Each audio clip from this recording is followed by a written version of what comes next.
কিভাবে সমাজ চালাতে হয়, কিভাবে মানুষকে ভালোবাসতে হয়, এই জিনিসগুলার গুণাবলী রসুলের জীবনে ছিল কি ছিল না বলেন? সকল কিছু রসুলের মধ্যে ছিল। শুধুমাত্র আপনারা মনে করেন রসুল মনে হয় এই জুব্বা দেওয়ার জন্য এসেছে বলেন? আমরা মনে করি কিনা? রসুল মনে হয় দুনিয়ার জীবনে এই জুব্বা এবং দাড়ি টুপি দেওয়ার জন্য এসেছেন। কিন্তু আপনারা জানেন যে আবু জেহেল কিন্তু দাড়ি ছিল কিনা বলে? আবু জেহেলও পাগড়ি পরতো। তার মানে হচ্ছে শুধুমাত্র দাড়ি এবং পাগড়ির মধ্যে ইসলাম নেই।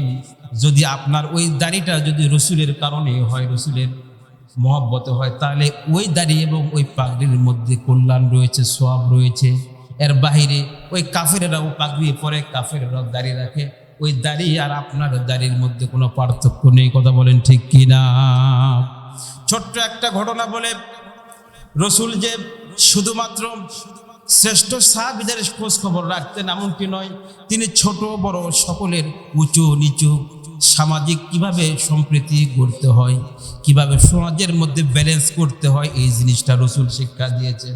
অর্থাৎ মানুষের জন্য এমন কোনো বিষয় নেই, এমন কোনো দিক ও বিভাগ নেই যে দিক ও বিভাগের আদর্শ রসুলের জীবনের মধ্যে ছিল না। আপনারা শুনলে খুশি হয়ে যাবেন, রসুলের জীবনের মধ্যে অনেক গুরুত্বপূর্ণ দিক রয়েছে। রসুলের একটা দিক নিয়ে যদি কেউ অনুসরণ করে, সেই লোকটা তার মোকাম্মেল হয়ে যাবে, সে ইসলামের উপরে পরিপূর্ণ হয়ে যাবে। শুধু তাই নয়, রসুলের জীবনের বাহিরেও যদি সাহাবীদের জীবনী নিয়ে আমরা যদি গবেষণা করি, তাহলে এই জন্য আল্লাহ রসুল বলেছেন, আসহাবি কান নুজুম, আমার সাহাবীরা হচ্ছে আকাশের নক্ষত্র তুল্য।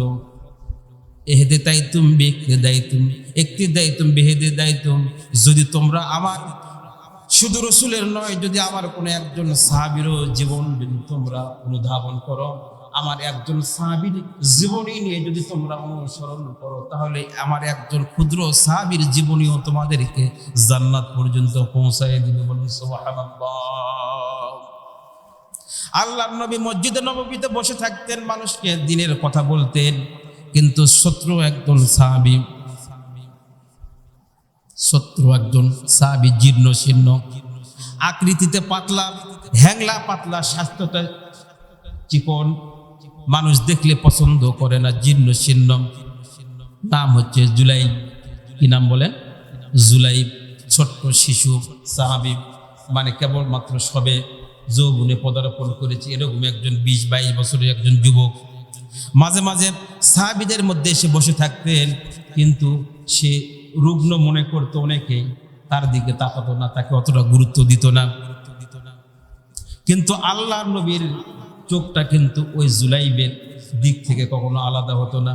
অর্থাৎ রসুল সকল সাহাবীদের দিকে যেরকম খেয়াল করতেন, ওই যে অভাবগ্রস্ত, দারিদ্র পীড়িত, জীর্ণ শীর্ণ জুলাইবের কিন্তু রসুলের একই সমান দৃষ্টি ছিল।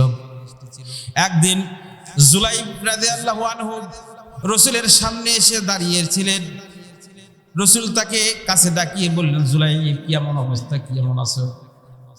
জুলাইব বলেন, ইয়া রাসূলুল্লাহ, ইয়া হাবিবাল্লাহ, আমি আজকে থেকে 2 দিন অনাহারে রয়েছি, কিন্তু আপনার চেহারার দিকে যখন তাকিয়ে থাকি, আমার ক্ষুধাটা নিবারণ হয়ে যায়, আমার পেটে ক্ষুধা থাকে না।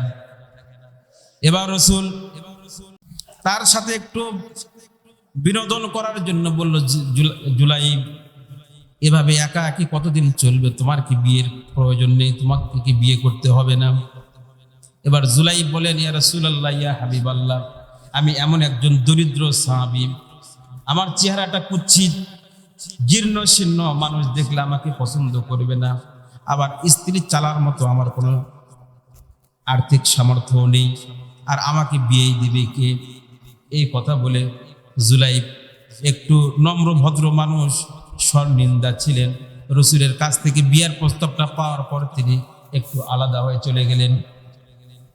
আবার পরের দিন জুলাইব আসলেন। রসুল আবার তার নিয়মিত কাজ শেষ করে জুলাইবকে বললেন, জুলাইব, দেখো তো বিয়ে করা যায় কিনা। আবার একই উত্তর দিলেন, ইয়া রাসূলুল্লাহ, ইয়া হাবিবাল্লাহ, আমার মতো জুলাইবকে কে বিয়ে দিবে, কে নারী দিবে, কে তার কন্যাকে দিবে বিয়ের জন্য? আমার তো কোনো থাকার ঘর নেই, আমার তো কোনো অর্থ নেই, আমার কোনো শারীরিক সৌন্দর্য নেই, আমাকে কে নারী দিবে? এবার তৃতীয় দিন আবার রাসূল একই কথা বললেন, জুলাইব তোমার মনে হয় বিবাহ করা প্রয়োজন। জুলাইব বিনীতভাবে রাসূলকে বললেন, ইয়া রাসূলুল্লাহ, আমাকে মেয়ে দিবে এমন কোন ব্যক্তি কি মদিনার জমিনে আছে? এইবার জুলাইবকে আল্লাহর নবী কাছে ডাকলেন এবং কাছে ডেকে বললেন, জুলাইব তুমি অমুক আনসারীর বাড়িতে যাবে, সেখানে গিয়ে তার একজন পরমা সুন্দরী একজন কন্যা সন্তান রয়েছে, আর আমার পক্ষ হয়ে তাকে সালাম দিয়ে বলবে যে রাসূল তোমার মেয়েকে আমার সাথে বিয়ের প্রস্তাব দিয়েছে, পয়গাম পাঠিয়েছে, এই প্রস্তাবটা তুমি দিবে। জুলাইব ভয় পেয়ে গেল যে তার কন্যা তো সবচাইতে সুন্দরী এবং প্রভাবশালী, তার অর্থ করি বেশি, তার মেয়েকে কি আমার সাথে বিয়ে দিবে?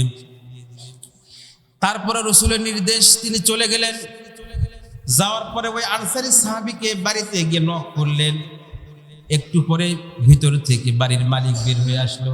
তিনি তাকে সালাম দিলেন এবং বললেন, আল্লাহ রাসূল আমাকে আপনার বাড়িতে পাঠিয়েছে, আপনার মেয়েকে আমার সাথে বিবাহ দেওয়ার জন্য তিনি প্রস্তাব করেছেন।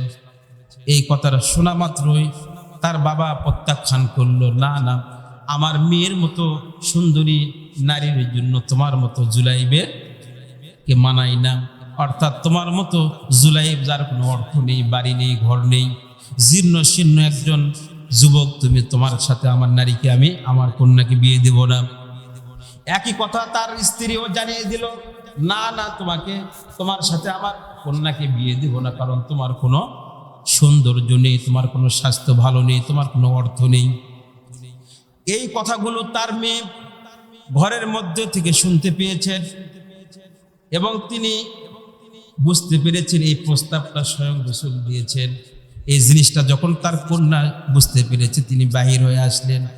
আসার পরে মা এবং বাবাকে বলতেছে, বাবা এতক্ষণ তোমরা কি আলাপ করতেছিলে? বললো, এরকম একটা প্রস্তাব তোমার জন্য এসেছে, কিন্তু আমরা রাজি হচ্ছি না। এবার মেয়ে বলে, দুনিয়ার কোনো নারী পুরুষ আমার দরকার নেই, কোনো ধনী পুরুষ, কোনো স্বাস্থ্যবান সুদর্শন যুবকের আমার প্রয়োজন নেই, যেহেতু আল্লাহ রাসূল প্রস্তাব দিয়েছেন, আমি এই জুলাইবকে বিয়ের জন্য আমি সম্মতি দিয়ে দিলাম। জুলাইবের বিয়ে হয়ে গেল, বাসর ঘর তৈরি হয়ে গেল, বাসর ঘরের জন্য বিছানা পাতা হয়েছে। জীবনের প্রথম একজন পুরুষ একজন নারীর স্পর্শ পাবে এমন একটা মুহূর্ত তৈরি হয়ে গিয়েছে। এমত অবস্থায় মধ্য রজনীতে একজন যুবক মহল্লার মধ্যে আওয়াজ দিতেছে, ও মুসলমান যুবকেরা তোমরা বের হও, বের হও, আল্লাহ রাসূল জিহাদের জন্য ডাক দিয়েছেন। এই কথাটা যখন জুলাইবের কানে এসে পৌঁছেছে, সাথে সাথে জুলাইব স্ত্রীকে স্পর্শ করা রেখে তিনি ঘর থেকে বের হয়েছেন। স্ত্রী তাকে আলিঙ্গন করার জন্য ডাক দিয়েছেন। জুলাইব বলতেছে, আমাকে স্পর্শ করো না, আমার আর সময় নেই, যদি আল্লাহ পাক হায়াত দেন পরবর্তী রাত্রে তোমার সাথে দেখা হবে, আর আল্লাহ রাব্বুল আলামিন যদি আমার দুনিয়াতে হায়াত শেষ করেন, তাহলে তোমার সাথে আমার জান্নাতে দেখা হয়ে যাবে। জুলাইব বের হয়ে চলে গেলেন, যুদ্ধের ময়দানে সাহাবীদের সাথে শরীক হয়ে যুদ্ধ করলেন। প্রচন্ড যুদ্ধ হলো, যুদ্ধ থেমে গেল। সকলেই বড় বড় সাহাবী, নামি দামি মানুষের খোঁজ করতেছিল, কিন্তু এই জুলাইবের কেউ খোঁজ করে না। এবার রাসূল স্বয়ং নিজে এসে সাহাবীদেরকে বলতেছে, ও আমার সাহাবীরা, তোমরা সকলকে তালাশ করতেছে, কিন্তু আমার জুলাইব কই? এবার রাসূল নিজে তালাশ করে করে হযরত জুলাইবকে শাহাদাত অবস্থায় মরুভূমির মাটিতে তিনি পড়েছিলেন। আল্লাহ রাসূল জুলাইবের কাছে এসে বলতেছে, জুলাইব, আমি রাসূল তোমার জন্য আর তুমি জুলাইব আমার জন্য। বলুন সুবহানাল্লাহ। এতটা আদর্শের অধিকারী ছিলেন আল্লাহ রাসূল, এবং এই জুলাইবকে আল্লাহ রাসূল শাহাদাতের সুসংবাদ দিয়ে বললেন, হে জুলাইব, তোমার শাহাদাতটা আল্লাহ রাব্বুল আলামিন কবুল করেছেন। তুমি দুনিয়ার জীবনে নিজের স্ত্রী, আপন স্ত্রীর প্রথম স্পর্শ রেখে তুমি যুদ্ধের ময়দানে চলে এসেছো, তুমি নিজে শাহাদাত হয়েছো। হে জুলাইব, আমি রাসূল তোমার জন্য সাক্ষী হয়ে গেলাম, কিয়ামতের ময়দানে, কিয়ামতের দিন আমি জুলাইব এবং আমি রাসূল একই জান্নাতে অবস্থান করব।